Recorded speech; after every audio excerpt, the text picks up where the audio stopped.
आज आम्ही MMR रिजनमध्ये पहिल्यांदा पनवेल महानगरपालिका क्षेत्र आणि आता नवी मुंबई महानगरपालिका क्षेत्रामध्ये कोविडच्या संदर्भातली परिस्थितीचा आढावा घेण्याकरता या ठिकाणी आलो आहोत। आम्ही नवी मुंबईमध्ये आल्यानंतर पहिल्यांदा वाशी जनरल हॉस्पिटल जे आहे, ज्याला आता कोविड हॉस्पिटल म्हणून परिवर्तित केलं आहे, त्या ठिकाणी जाऊन तिथली सगळी माहिती घेतली आणि एकूण तिथला सगळा आढावा देखील आम्हाला देण्यात आला। त्यानंतर सिडको एक्झिबिशन सेंटरला आम्ही भेट दिली, ज्या ठिकाणी सिडको एक्झिबिशन सेंटरमध्ये एक मोठी व्यवस्था उभी करण्यात आली आहे। तर त्याही संदर्भात तिथली सगळी पाहणी केली आणि अर्थात तिथे जी व्यवस्था उभी केली आहे त्यामुळे तिथल्या पेशंट्सला शुभेच्छा देखील त्या व्यवस्थेतनं देता आल्या। इथे नवी मुंबई महानगरपालिकेमध्ये येऊन एकूणच आयुक्तांसोबत आम्ही त्या ठिकाणी भेट घेतली आणि संपूर्ण नवी मुंबई महानगरपालिका क्षेत्रामध्ये कशा प्रकारे कोविडचा मुकाबला चाललेला आहे आणि त्या संदर्भात काय स्ट्रॅटेजी आहे ही देखील समजून घेण्याचा प्रयत्न केला। सगळ्यात पहिल्यांदा एक गोष्ट या ठिकाणी लक्षात येते की गेल्या महिन्याभरात कोविडच्या पेशंटची संख्या ही मोठ्या प्रमाणात वाढते आणि त्याचा ग्रोथ रेट हा बऱ्यापैकी हाय आहे। जरी डबलिंग रेट हा 24 दिवसाकडे गेला असला तरी देखील आपल्याला कल्पना आहे की जशी बेस वाढतं तसं डबलिंग रेट हा त्याचे दिवस देखील वाढत जातात, पण संख्याही मोठ्या प्रमाणात वाढत जाते। त्या दृष्टीनं संख्या मोठ्या प्रमाणात वाढलेली आपल्याला पाहायला मिळते। काही ऑब्झर्वेशन्स देखील या ठिकाणी लक्षात आले की आता शासकीय व्यवस्थांमध्ये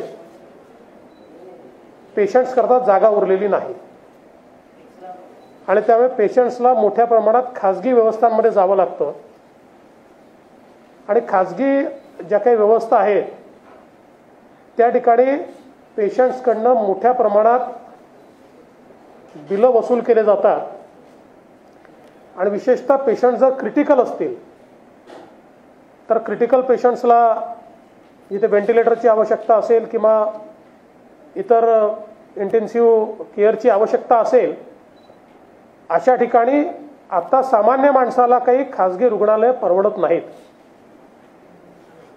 मी आता आयुक्तांना देखील ही सूचना केली आहे की महात्मा फुले जनआरोग्य योजना जी आहे, किमान स्ट्रिक्टली खाजगी हॉस्पिटलमध्ये इंटेन्सिव्ह केअर युनिट असेल किंवा त्या ठिकाणी जे लोक व्हेंटिलेटरवर आहेत किंवा ऑक्सिजनेटेड बेड्सवर आहेत अशा लोकांना ती लागू झालीच पाहिजे आणि त्याच्या अंतर्गत त्यांची ट्रीटमेंट होऊन त्यांच्याकडनं बिलाच्या वसुलीचा तगादा हा लागू नये अशा प्रकारची व्यवस्था ही महानगरपालिकेने उभी करावी, अशा प्रकारे देखील मी त्यांना सूचना केल्या।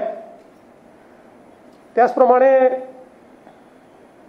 माननीय गणेश नाईक साहेबांनी एक गोष्ट महत्त्वाची लक्षात आणून दिली की जनरल हॉस्पिटल हे कोविडला कन्वर्ट झाल्यामुळे विशेषतः जो गरीब पेशंट आहे आणि जो नॉन कोविड पेशंट आहे याच्याकरता कुठल्याही व्यवस्था उरलेल्या नाहीत आणि त्याकरता मग नंतर असा निर्णय झाला होता की सिडकोची जी व्यवस्था उभी केली आहे त्या ठिकाणी व्हेंटिलेटर्स आणि ऑक्सिजनेटेड बेड्स तयार करून टप्प्याटप्प्यानं सिव्हिल हॉस्पिटल हे नॉन कोविडला देखील उपलब्ध करून द्यावं, परंतु ते काम पाहिजे त्या वेगाने होत नाही आहे आणि म्हणून आज ती देखील आम्ही विनंती केली आहे की ते वेगाने त्या ठिकाणी केलं पाहिजे।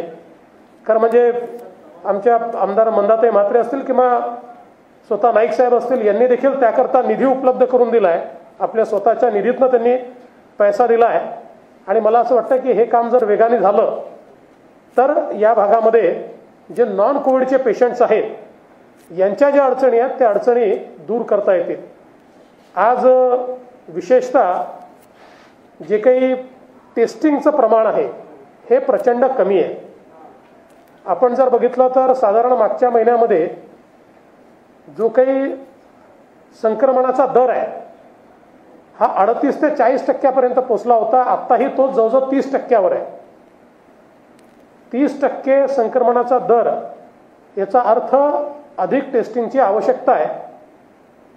आपण जर बघितलं तर जून महिन्यातला देशाचा संक्रमणाचा दर हा 6.4% आहे आणि अशा परिस्थितीमध्ये कुठे 45%, कुठे 40%, कुठे 30% असा जर आपला दर असेल तर यातनं आपण टेस्टिंग जर वाढवलं नाही तर संक्रमण वेगानं वाढत जाईल. कारण आयसोलेशन होणार नाही, क्वारंटीन होणार नाही आणि संक्रमित विशेषतः लक्षणं नसलेले जे संक्रमित पेशंट्स आहेत हे मोठ्या प्रमाणात हे संक्रमण वाढवतील.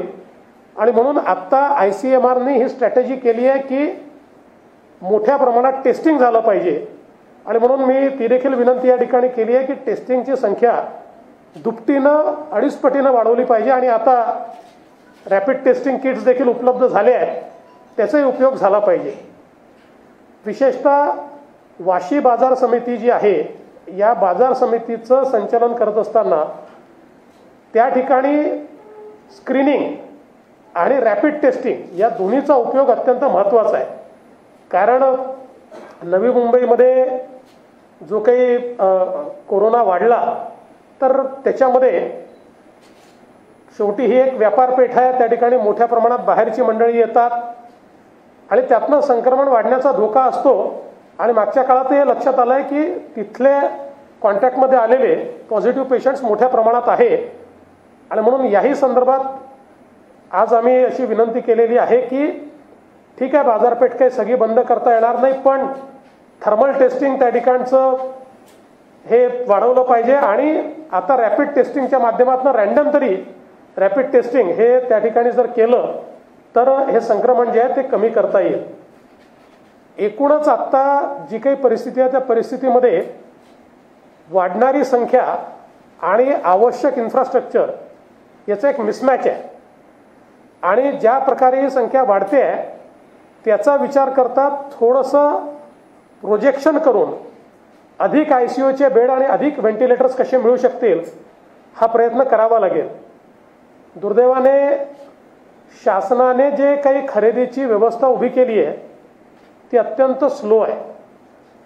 मला असं वाटतं की आत्ताच्या परिस्थितीमध्ये जो काही आपला ॲक्ट आहे त्या ॲक्टचा अवलंब करून, डिझास्टर मॅनेजमेंट ॲक्टचा अवलंब करून किंवा एपिडेमिक ॲक्टचा अवलंब करून ही खरेदी वेगाने कशी करता येईल याचा विचार करण्याची आवश्यकता आहे. कारण त्याशिवाय विशेषतः हे जे काही ज्यांना व्हेंटिलेटरची आवश्यकता आहे असे जे पेशंट्स आहेत किंवा वेगवेगळ्या प्रकारे इंटेन्सिव्ह केअरचं इंटरव्हेन्शन ज्यांना हवं आहे अशा पेशंटची मोठी आफत त्यातनं होणार आहे. मला असं वाटतं की या सगळ्या गोष्टींकडे जिल्हा प्रशासन असेल, महानगरपालिका प्रशासन असेल, कारण आपल्याला आता कल्पना आहे की नवी मुंबई महानगरपालिकेमध्ये आता ॲडमिनिस्ट्रेटर आहेत, आयुक्त स्वतः ॲडमिनिस्ट्रेटर आहे. त्यामुळे निर्णयाची प्रक्रिया ही ॲडमिनिस्ट्रेटर करता फार सोपी असते. त्यांनी ती फास्ट करावी अशी विनंती देखील त्यांना केली. आणि त्याचसोबत राज्य सरकारने मोठ्या प्रमाणात त्या संदर्भातली मदत करावी अशी देखील आमची मागणी या ठिकाणी आहे.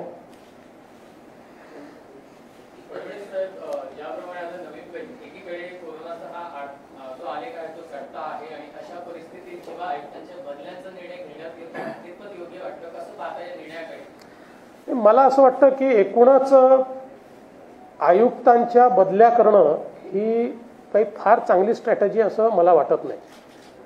एखाद्या ठिकाणी खूपच नॉन परफॉर्मन्स असेल आणि काही अडचण असेल तर अशा वेळेस विचार केला जाऊ शकतो. परंतु सरसकट अनेक आयुक्तांच्या बदल्या चालल्या आहेत.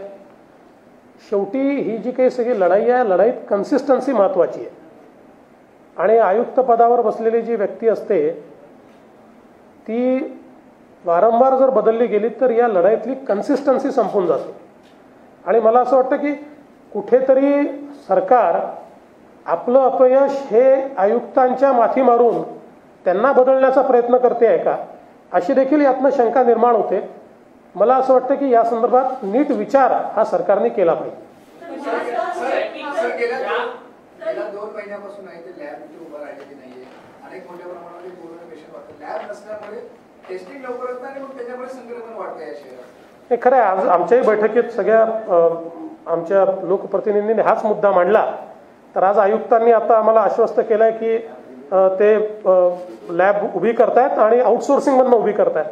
खरं म्हणजे लॅब उभं करणं हे काही कठीण काम नाही आहे. आणि त्याची म्हणजे लॅब उभी करणं आणि त्याला मान्यता मिळवणं हे आता आपल्या राज्यातच होतं. विशेषतः आपल्या राज्यात जसं एम्स नागपूर आहे किंवा असे 3-4 ऑर्गनायझेशन केंद्र सरकारने ICMRने त्यांना अधिकृत केलं आहे, प्राधिकृत केलं आहे. आणि मी देखील 2-3 लॅब्सला मान्यता मिळवून दिली. 3 ते 5 दिवसात देखील लॅबला मान्यता मिळते. त्यामुळे इथे एवढा उशीर त्याच्याकरता का लागला हे देखील खरं म्हणजे लक्षात घेण्यासारखं आहे.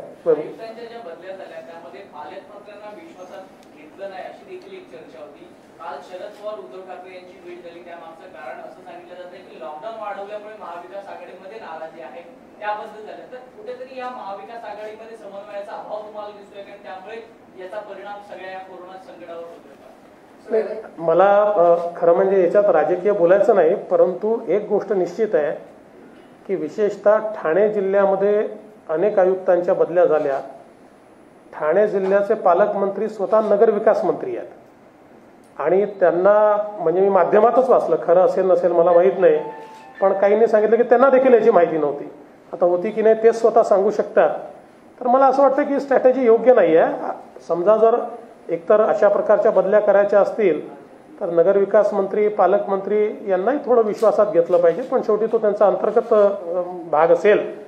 पण मला असं वाटतं की आपण जो दुसरा मुद्दा मांडला तो मी पहिल्या दिवशीपासून मांडतोय की आघाडीमध्ये समन्वय दिसत नाही, सरकारमध्येही समन्वय दिसत नाही, मंत्र्यांमध्ये समन्वय दिसत नाही आणि कॅबिनेट आणि मुख्यमंत्री यांच्यातही समन्वय दिसत नाही. हा समन्वय कुठेतरी वाढला पाहिजे. आणि लॉकडाऊनसारखे निर्णय घेताना एक थोडा वायडर विचार केला पाहिजे. म्हणजे लॉकडाऊन करूच नाही या मताचा मी नाही, पण आता आपण अनलॉकमध्ये आहोत. अशा परिस्थितीमध्ये पार्शल लॉकडाऊन आपण विचार करू शकतो, एखाद्या विभागाचा लॉकडाऊनचा विचार करू शकतो. फारच परिस्थिती हाताबाहेर गेली तर मोठ्या लॉकडाऊनचा विचार आपल्याला कधीतरी करावा लागेल. पण सरसकट आपण लॉकडाऊनला पॉलिसी जर केलं तर आपण यातनं कधीच बाहेर पडू शकणार नाही. म्हणून थोडा अल्टरनेट विचार आणि एक वायडर ज्याला आपण कलेक्टिव्ह विजडम म्हणतो, ते कलेक्टिव्ह विजडम देखील यात महत्वाचं आहे. एक तरफ पालिका कहती है कि बेडों की कमी नहीं है, वेंटिलेटर की कमी नहीं है, वास्तविक तौर पे आज भी लोग ऑक्सीजन बेड की कमी से मर रहे हैं. आप इस बात को मानते हैं और आज ग्राउंड रियलिटी आपने जो देखी है, आपने क्या पाया? नहीं, आपने जो बात कही वो सही है. जिस प्रमाण में बेड्स की और विशेष रूप से ऑक्सीजनेटेड बेड्स और वेंटिलेटर्स की आवश्यकता है, उतनी संख्या में वो उपलब्ध नहीं है. और विशेष रूप से जो उपलब्धता है उसमें भी प्राइवेट सेक्टर में जो उपलब्धता है वो गरीब आदमी वहाँ जाने सहूलियत वहाँ नहीं मिलती. और जिस प्रकार का पेमेंट वहाँ पर लिया जाता है तो एक सामान्य मध्यम वर्गीय घर का व्यक्ति वो सहूलियत उसको वहाँ नहीं मिलती, वो नहीं जा सकता. ऐसी परिस्थिति है. इसलिए मैंने आज ये निवेदन भी किया है कि बड़े पैमाने पर वेंटिलेटर्स की आवश्यकता अभी भी पड़ेगी.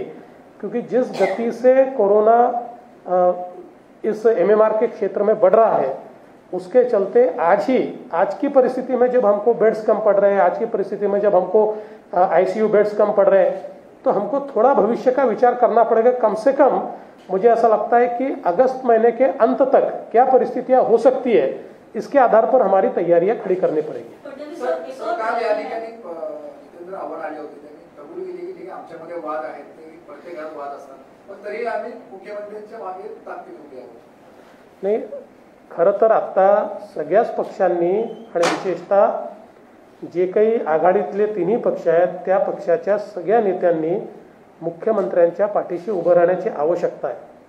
ते म्हणताय पण त्यांच्या कृतीतनं मात्र ते दिसत नाही, हा प्रश्न आहे. आणि ठीक आहे, वाद वगैरे सगळं ठीक आहे, पण आता वादाकरता ही वेळ नाही आहे. आता कोरोनाची लढाई करायची आहे. अशा परिस्थितीमध्ये त्यांनी समन्वयाची यंत्रणा उभी केली पाहिजे, मुख्यमंत्र्यांनी केली पाहिजे आणि हे सगळे वाद दूर करून किमान निर्णय प्रक्रियेत तरी आम्ही एक आहोत अशा प्रकारची परिस्थिती बाहेर दिसली पाहिजे. देवेंद्र फडणवीस साहब, आपसे जानना चाहेंगे कि ठाणे जिला में जिस प्रकार से कोरोना का संक्रमण तेजी से बढ़ रहा है, पालक मंत्री एकनाथ शिंदे कमरों में बैठकें करते हैं, जितेंद्र आव्हाड 4 महीने बाद नवी मुंबई महानगर पालिका में आते हैं. आपको लगता है क्या कि इन मंत्रियों को एक दूसरे पे भी भरोसा नहीं और कोऑर्डिनेशन की वजह कमी? देखिए, मैं उस पर इसलिए टिप्पणी नहीं करूंगा कि जितेंद्र आव्हाड बीमार भी रहे हैं और पालक मंत्री जो उनका काम है वो कर रहे होंगे, यानी मुझे उसके बारे में जानकारी नहीं है, तो किसी पर व्यक्तिगत मेरी टिप्पणी नहीं है. पर इतना मैं ज़रूर कहूँगा कि जो मंत्री है उनमें समन्वय का अभाव है और पार्टियों में भी समन्वय का अभाव है और कैबिनेट और मुख्यमंत्री इनमें भी समन्वय का अभाव है और इसलिए एक स्ट्रैटेजी से सरकार आगे जाती हुई नहीं दिखती. सरकार के निर्णय बार बार बदलते हैं. सरकार में एक निर्णय सरकार लेती है तो उसके साथ वाली पार्टियां दूसरे निर्णय पर इंसिस्ट करती है और फिर 2-3 दिन में उस निर्णय को पीछे लेना पड़ता है. तो मुझे लगता है ऐसे समय अगर एक कोऑर्डिनेटेड एफर्ट और एक सिंगल कमांड सिस्टम ये अगर हमको दिखाई पड़े तो पॅन्डेमिक के समय वो बहुत जरूरी होती है. असं दिसतंय तर काही मंत्र्यांनी सर गाड्या विकत घेतलेल्या आहेत. अशा वेळेला जेव्हा आर्थिक परिस्थिती एवढी बिकट खाली असताना अशा गाड्या लागतायत, मोठ्या गाड्या मागे. मला असं वाटतं की आत्ता गाड्या ही प्रायोरिटी होऊ शकत नाही. गाड्यांची प्रायोरिटी ही थांबू शकते. ती आता असं तर नाही की मंत्र्यांजवळ गाड्याच नाही आहेत. त्यामुळे समजा त्यांच्या गाड्यांमध्ये काही प्रॉब्लेम असतील तर काही दिवस स्वतःची गाड्या ते वापरू शकतात आणि एकदा सगळं स्थिरस्थावर झाल्यानंतर नवीन गाड्या घेतल्या जाऊ शकतात. मला अनेक वेळा लक्षात येत नाही की या सरकारची नेमकी प्रायोरिटी काय आहे. एकीकडे आम्ही पगार देत नाहीत, आम्ही पगार डिफर करतो, आम्ही आमच्या हेल्थ वर्कर्सचाही पगार अनेक वेळा डिफर करतो, आमच्या पोलिसांना जे 24 तास ड्युटी करतायत त्यांना जे काही दिलं पाहिजे त्याच्याकरताही मागे पुढे पाहतो आणि हे सगळं असताना कधी गाड्या घेण्याचा निर्णय करतो, कधी अनावश्यक कामं म्हणजे आता जी काही आमदारांची 25-15 वगैरेची कामं आहेत ही आता थांबवली जाऊ शकतात, त्याची काही आता लगेच आवश्यकता नाही आहे. अशा सगळ्या कामांना मात्र आम्ही प्राधान्य देतो. तर सरकारचं नेमकं प्राधान्य कशाला आहे हा देखील प्रश्न या ठिकाणी आहे. मला वाटतं अशा परिस्थितीमध्ये मुख्यमंत्री आणि उपमुख्यमंत्री जे अर्थमंत्री आहेत यांनी कडक धोरण स्वीकारलं पाहिजे. मुख्यमंत्री असताना शरद पवार आपल्याला अनेकदा भेटले, अनेक सूचना केल्या, आपण त्या मान्य केल्या. गेल्या अनेक महिन्यांपासून जर आपण पाहिलं असेल तर शरद पवार वारंवार मुख्यमंत्र्यांना भेटतात, परंतु नेमक्या सूचना काही अंमलात येत नाहीये. एकंदरीत काय या पडद्यामागचं चित्र आहे आणि राजकारण नाही. पवार साहेब आता मुख्यमंत्र्यांना भेटतात, त्यांची नेमकी काय चर्चा होते तर माध्यमातूनच आपल्याला समजते, म्हणजे आम्हाला ती फर्स्ट हँड इन्फॉर्मेशन नाही आहे. पण पवार साहेब असतील किंवा असे कुठलेही मोठे नेते असतील तर ते त्यांचा जो काही प्रदीर्घ अनुभव असतो या अनुभवाच्या आधारावर काही ना काही सूचना करत असतात. त्यामुळे मला असं वाटतं की त्या व्यवहार्य सूचना असल्या तर त्या कोणी ऐकायला हरकत नाही. मलाही त्यांनी कधी सूचना केल्या आणि त्या जर योग्य असल्या तर मी त्या अंमलात आणलेल्याच आहेत. मला असं वाटतं की हे मुख्यमंत्री देखील आणत असतील, पण नसतील आणत तर त्यांनी नक्की त्याचा विचार केला पाहिजे. फडणवीस सर, भाजपचे प्रदेशाध्यक्ष चंद्रकांत दादांनी एक विधान केले 2 दिवसापूर्वी. त्यांनी सांगितलं होतं की सरकारने जर आम्हाला मदत मागितली असती तर फडणवीस सरांनी हे प्रश्न, कोरोनाचे प्रश्न 2 दिवसात संपवले असते, पण त्यांचा युगो आडा आला म्हणून त्यांनी मदत मागितली नाही. त्याला तुमचं काय मत? असं नाही म्हणाले ते. असं म्हणाले की जर एकत्रित बसून काम केलं असतं, आमची मदत मागितली असती तर आम्ही मदत केली असती आणि प्रश्न सोडवायला त्यातनं मदत झाली असते. नाही मागितली तरी आम्ही मदत केली आहे, आम्ही करतच राहणार आहोत. आमचा कुठलाही इगो नाही आहे. पण त्यांच्या बोलण्याचा मतितार्थ असा होता की एकूण संपूर्ण कोविडच्या काळामध्ये माननीय मुख्यमंत्र्यांनी केवळ एक बैठक घेतली, ती देखील कोविडला 2 महिने झाल्यानंतर घेतली आणि त्याच्या व्यतिरिक्त त्यातही मला आणि प्रवीणजींना त्यांनी विरोधी पक्षनेता म्हणून बोलवलं, पण आमच्या अध्यक्षांना देखील निमंत्रण दिलं नाही. आता सगळ्यात मोठा पक्ष आम्ही आहोत, आमच्या अध्यक्षांना देखील त्यांनी निमंत्रण दिलं नाही. पण ठीक आहे, कसं चालवायचा त्यांचा अधिकार आहे. आम्हाला जर त्यांनी मदत मागितली तर आम्ही करू आणि नाही मागितली तरी आमची जनतेला आम्ही उत्तरदायी आहोत, त्यामुळे आम्ही करतच आहोत. पत्र लिहिलेलं आहे ज्यामध्ये अधिवेशनमध्ये ओबीसींना आरक्षण द्या अशी मागणी केली, पण योग्य वाटण्याने कसं बघताय? नाही, त्यांनी पत्र लिहिलं हे उत्तमच आहे, परंतु खरं म्हणजे हे आरक्षण कोणाच्या काळामध्ये रद्द झालं हे बघितलं गेलं पाहिजे.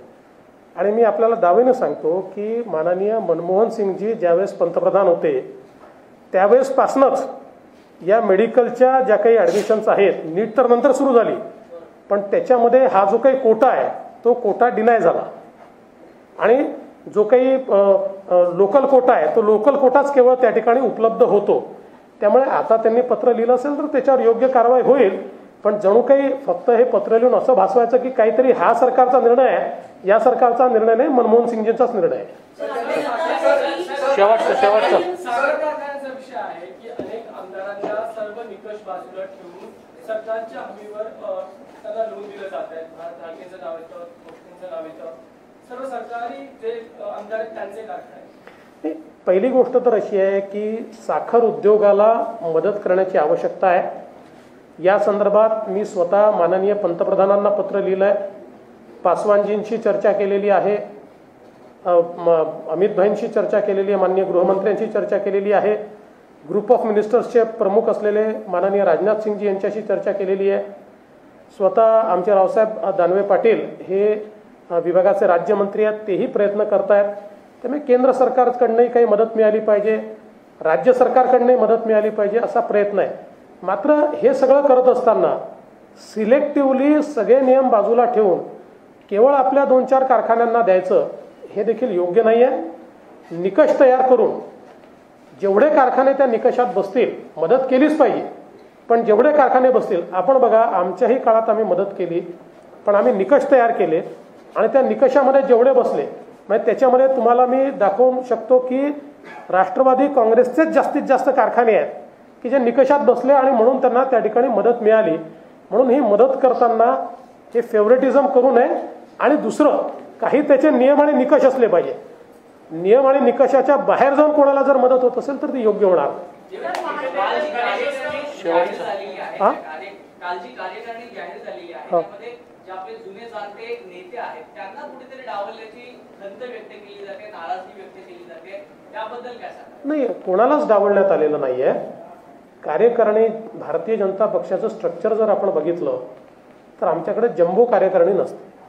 भारतीय जनता पक्षाच्या कार्यकारिणीमध्ये संपूर्ण राज्यातनं 12 उपाध्यक्ष, 12 मंत्री आणि 5 महामंत्री असतात.